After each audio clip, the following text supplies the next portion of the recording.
Here's the story of my desert bighorn sheep hunt at Ejido, San Jose de la Noria in May of 2022. Like an awful lot of hunting, we get started in the dark every morning.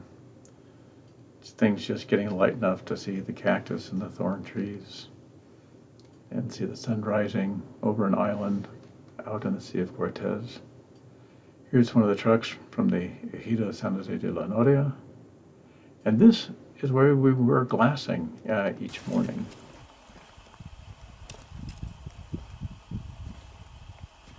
Not your typical sheep glassing location.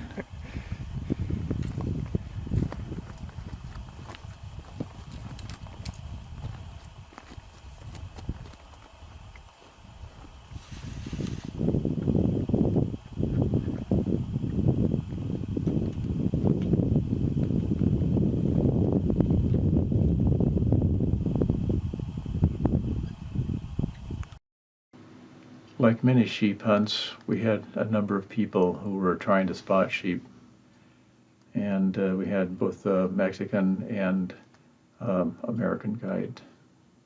This shows some of the vegetation that we saw. After crossing that location all morning, we moved down to this location further down the ridge and glassed until dark. Got started again first thing in the morning, the next day also, back to the same spot.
We did see a Baja black-tailed deer while we were there.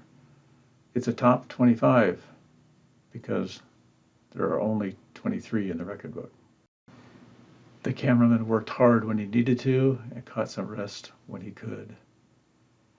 Here's one of the lunches that we had, authentic Mexican cuisine.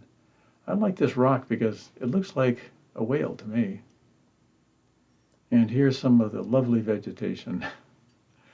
Lots of cactus, very interesting trees. Look at that root structure, just amazing. After not seeing any rams in the morning, we drove to this location in the afternoon. You can see the main road there. And this shows a different aspect of that mountain range that we had been looking at.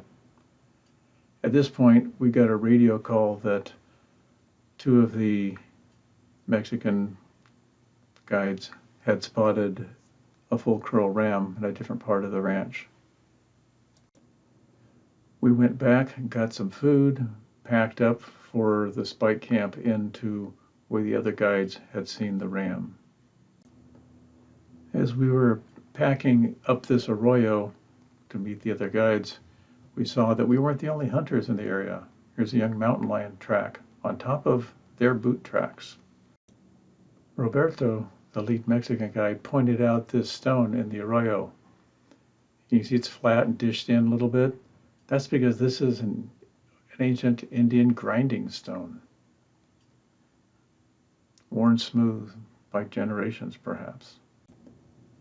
Even though it hadn't rained in 3 years, there are still 3 water holes on the Ejido. This shows that, yep, there's still water, still supports life. This is the trail that we went up, if you can call it that. And here's a nice shed and also evidence of the mountain lion's work. Here's a picture of the Milky Way galaxy. If you look closely down at the bottom, you can see the silhouette of a cactus and a tree. He took this using his iPhone and just held it steady while laying in his sleeping bag. Next morning, we headed up to where the guides were. They were only a little bit further up. And this is where they had seen the ram the night before. And the ram had done what rams do and had disappeared. He was on one of these benches the night before, but not anymore. So we headed up this other valley instead. Roberto said that this was our best chance to find another ram. This is just a little cactus or two growing in a notch on the side of a boulder. This is looking back the way we had come past that mesa in the middle distance there. And then this is further on, showing we had been up on that cliff there, had come down. And just to show you that, yes, indeed, there were sheep there. Here's about a 3-year-old ram, according to the guides, about half curl. Clearly not something that we'd want to be harvesting, even if it was legal, which it isn't. They had to be full curl. This is an evening shot of the same basin that we were glassing in the mornings. We were glassing from off on the right in that picture. The next day it was decided that we should hunt the backside of the mountain range we'd been looking at in the mornings. So here we are starting off heading for those mountains. This is showing we had started off in that road back in the distance and had hiked for quite a while to get to this point. I took this picture just because of that hanging rock on the right-hand side. So here we are after that saddle and heading towards the backside of the mountains, which are in the upper right corner there. And the plan was to head up that gulch straight ahead and all the way up to the saddle at the very top. And here's zoomed out a bit, and you can see darkness is starting to fall. They said that we had about 2.5 hours to get up there. And so I suggested that we head for that bench. It's about halfway up and reevaluate from there. It turned out to be a good call. Once we got up there, it was clear we weren't going any further that night. Once we got to the bench, we found that it was a great place to sleep, a good place to glass both the valley and the mountains behind us.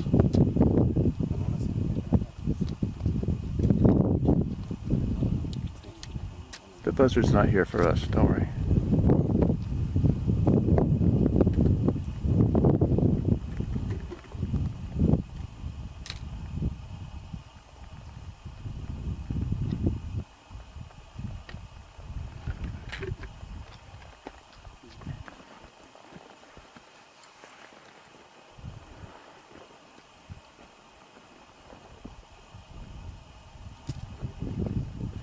That small rounded peak in the center, the shorter of the two. We came over that saddle a couple hours ago.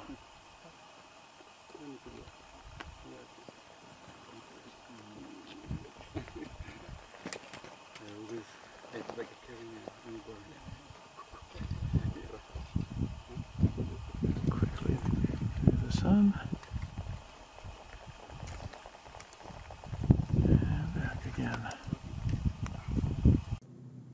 Just at sunset, one of the guides spotted a sheep going around the corner here where the arrow is. We definitely had a plan for the morning. And here is the morning. We sat here on the bench and glassed for a while, both the valley that we had crossed earlier. Shortly after we got started, spotted this fresh sheep track, so we knew we were heading in the right direction. This is looking back the way we came, that center knob in the distance. This is one of several caves that we passed Lots of fresh sheep sign, glistening wet, very fresh. This is looking back at the bench where we had started that morning. It took us half an hour to get up to where we crossed the gulch there with the landslide debris, and then it took another half an hour to get across the landslide debris. Once we got to the top, we could look down on the basin where we had spent most of our mornings. That's where the lodge was. But try as we might, could not find the ram that we had seen the night before. And here we are, looking back to where we came. That knob to the left of the center again is where we have to get beyond that night to get back to the cars, because this is the last day.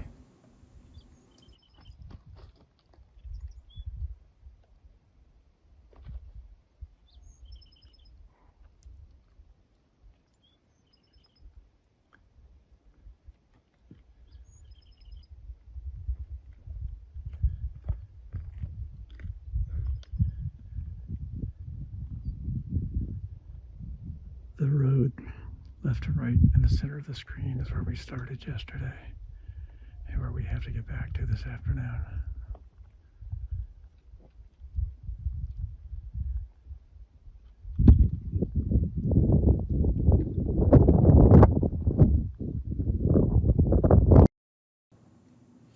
The local guides were willing to get closer to these cliffs than I was. They were very seriously steep, very long drop off. I was too tired to get anywhere near the edge. So here's some parting shots. Sea of Cortez, some of the islands out there, back to the Ejido Lodge. And that was my trip to Baja. Didn't see any legal rams, but it was quite the adventure nonetheless.